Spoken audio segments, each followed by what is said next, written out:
ధర్మపురి అరవింద్ ను వెంటాడి వేటాడి ఓడిస్తానన్న కల్వకుంట్ల కవిత ముందుగానే కాడి వదిలేశారు. గత ఎన్నికల్లో నిజామాబాద్ ఎంపీ స్థానం నుంచి ఓటమికి ప్రతీకారం తీర్చుకుంటానని మంగమ్మ శపథం చేసి ఇప్పుడు సైలెంట్ అయిపోయారు. నిజామాబాద్ నుంచి కవిత కాకుండా బాజిరెడ్డి గోవర్ధన్ కు టికెట్ కేటాయించింది బీఆర్ఎస్. ఇది ఆ పార్టీ శ్రేణులను షాక్ కి గురి చేసింది. కవితకు టికెట్ పచ్చా అనుకున్న నిజామాబాద్ బీఆర్ఎస్ కార్యకర్తలు పార్టీ నిర్ణయంతో డీలా పడిపోయారు. గత ఎన్నికల్లో ఓటమికి ఈసారి బదులిద్దామనుకుంటే అధినేత ఇలా చేశాడంటని పరేషాన్ అవుతున్నారు. అయితే నిజామాబాద్ నుంచి కవితను పోటీ చేయించుకోవడానికి బలమైన కారణాలే ఉండొచ్చని అంటున్నారు రాజకీయ విశ్లేషకులు. ఇప్పటికే బీఆర్ఎస్ అసెంబ్లీ ఎన్నికల్లో ఓటమి పాలై అధికారానికి దూరమైంది. చాలా మంది నేతలు పక్క పార్టీలోకి క్యూ కడుతున్నారు.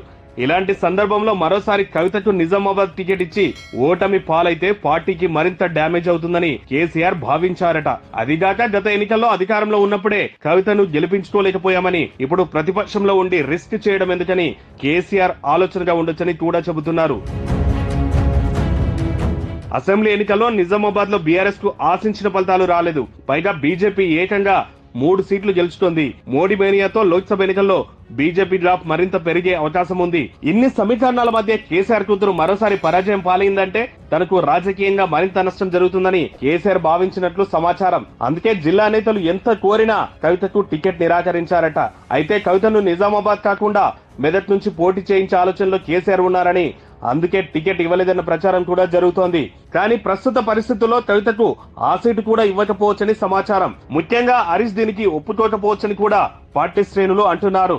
మెదక్ నుంచి కవిత పోటీ చేసి విజయం సాధిస్తే జిల్లాలో తన ఆధిపత్యానికి గండిపడుతుందని హరీష్ భావిస్తున్నారట. ఈ విషయంలో కేసీఆర్ తో తన అభిప్రాయాన్ని కూడా కుండ బద్దలు కొట్టారంట హరీష్. దీంతో కవిత అక్కడి నుంచి కూడా పోటీ చేయడం అనుమానమే అన్న వార్తలు వస్తున్నాయి. ఈ నేపథ్యంలోనే ఈసారి కవితకు లోక్సభ టికెట్ లేనట్లేనని సమాచారం. పార్టీ అధినేత తన తండ్రి కేసీఆర్ నిర్ణయంపై కవిత కూడా తీవ్ర అసంతృప్తితో ఉందన్న ప్రచారం జరుగుతోంది. అందుకే ఆమె పార్టీ కార్యక్రమాలకు దూరంగా ఉంటున్నారని సమాచారం. ఇటీవల బీఆర్ఎస్ నిర్వహించిన పలు నిరసన కార్యక్రమాలకు డుమ్మా కొట్టిన కవిత జాగృతి కార్యక్రమాలకు మాత్రం హాజరయ్యారు. భారత జాగృతిని బలోపేతం చేసేందుకు ప్రయత్నిస్తున్నారు. ఇక నుంచి ఆమె కార్యక్రమాలన్నీ భారత జాగృతి ద్వారానే నిర్వహించాలని కవిత భావిస్తున్నట్లు సమాచారం. ఇక పార్టీ ఏర్పాటైనప్పటి నుంచి కేసీఆర్ కుటుంబ సభ్యులు పోటీ చేయకుండా లోక్సభ ఎన్నికలు జరగడం కూడా ఇదే తొలిసారి కాబోతున్నాయి. 2001 నుంచి ప్రతి ఎంపీ ఎన్నికల్లో కేసీఆర్ లేదంటే ఆయన కుటుంబ సభ్యులు పోటీ చేస్తూనే వస్తున్నారు.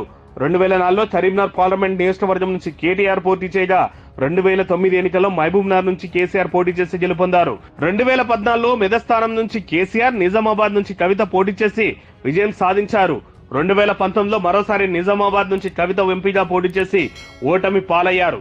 ఈసారి జరగబోయే లోక్సభ ఎన్నికలు కూడా కేసీఆర్ ఫ్యామిలీ నుంచి ఎవరో ఒకరు పోటీ చేస్తారని అంతా భావించారు.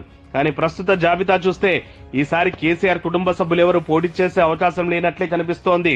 మొత్తంగా ఒక్క అసెంబ్లీ ఎన్నికల్లో ఓటమి బీఆర్ఎస్ పరిస్థితిని తలకిందులు చేసినట్లయింది.